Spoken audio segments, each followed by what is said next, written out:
Topic है experimental verification of माइसनर effect. तो मान लीजिए यह एक सुपर कंडक्टिंग मटेरियल है जिसका टेम्परेचर T उसके क्रिटिकल टेम्परेचर TC से अबव मेंटेन किया हुआ है। तो यह सुपर कंडक्टिंग मटेरियल इस वक्त अपनी नॉर्मल स्टेट में है। इस सुपर कंडक्टिंग मटेरियल के एक एंड पर प्राइमरी इंडक्टेंस कॉइल है जो कि बैटरी से कनेक्टेड है थ्रू ए की, और दूसरे एंड पर सेकेंडरी इंडक्टेंस कॉइल है जो गैल्वेनोमीटर से कनेक्टेड है। तो जब हम की को प्रेस करते हैं तो प्राइमरी इंडक्टेंस कॉइल में करंट फ्लो करता है। यह करंट प्राइमरी इंडक्टेंस कॉइल में टाइम के साथ एक्सपोनेंशियली ग्रो करता है। तो इसीलिए प्राइमरी इंडक्टेंस कॉइल से लिंक्ड मैग्नेटिक फ्लक्स टाइम के साथ चेंज करता है। नाउ म्यूचुअल इंडक्टेंस से सेकेंडरी कॉइल से लिंक्ड मैग्नेटिक फ्लक्स भी टाइम के साथ चेंज करता है, और Faraday law of electromagnetic induction से सेकेंडरी कॉइल में एक इंड्यूस करंट जनरेट करता है जिससे गैल्वेनोमीटर में डिफ्लेक्शन आता है। नाउ कुछ समय के बाद ये प्राइमरी इंडक्टेंस कॉइल में करंट अपनी स्टेडी वैल्यू को अटेन कर लेता है, मैक्सिमम कांस्टेंट वैल्यू अटेन कर लेता है। तो प्राइमरी कॉइल से लिंक मैग्नेटिक फ्लक्स टाइम के साथ चेंज करना बंद कर देता है, और इसी तरह से सेकेंडरी इंडक्टेंस कॉइल के साथ भी मैग्नेटिक फ्लक्स टाइम के साथ चेंज नहीं करता है।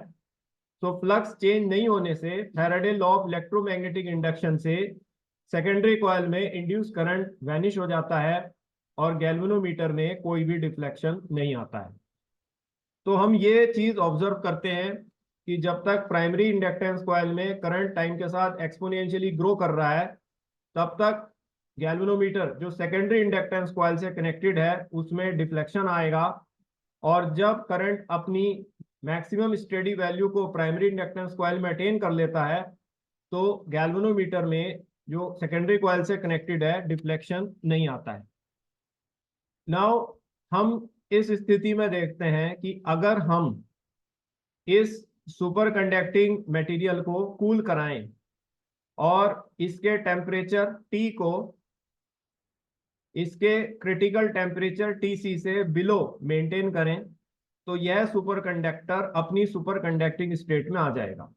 नाउ इस स्थिति में हमने देखा है कि जब प्राइमरी इंडक्टेंस कॉइल में करंट अपनी मैक्सिमम स्टेडी वैल्यू से फ्लो कर रहा है तब भी गैल्वेनोमीटर में डिफ्लेक्शन ऑब्जर्व किया गया है, राइट।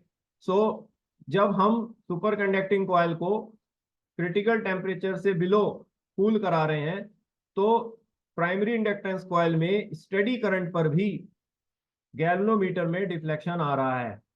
नाउ ये गैल्वेनोमीटर में डिफ्लेक्शन इंडिकेट कर रहा है कि सेकेंडरी कॉइल में कोई इंड्यूस करंट जनरेट हो रहा है, जिसका मतलब है Faraday law of electromagnetic induction से कि सेकेंडरी कॉइल का मैग्नेटिक फ्लक्स टाइम के साथ चेंज कर रहा है।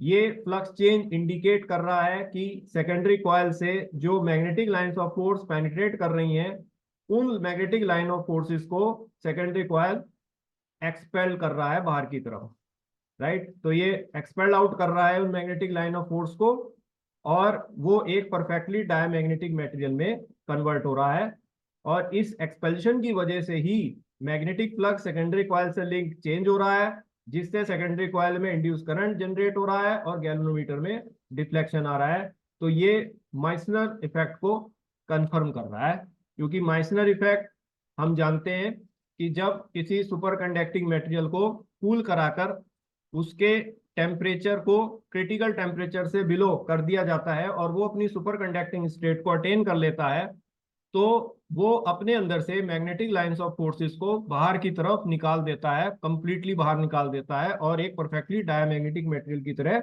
बिहेव करता है।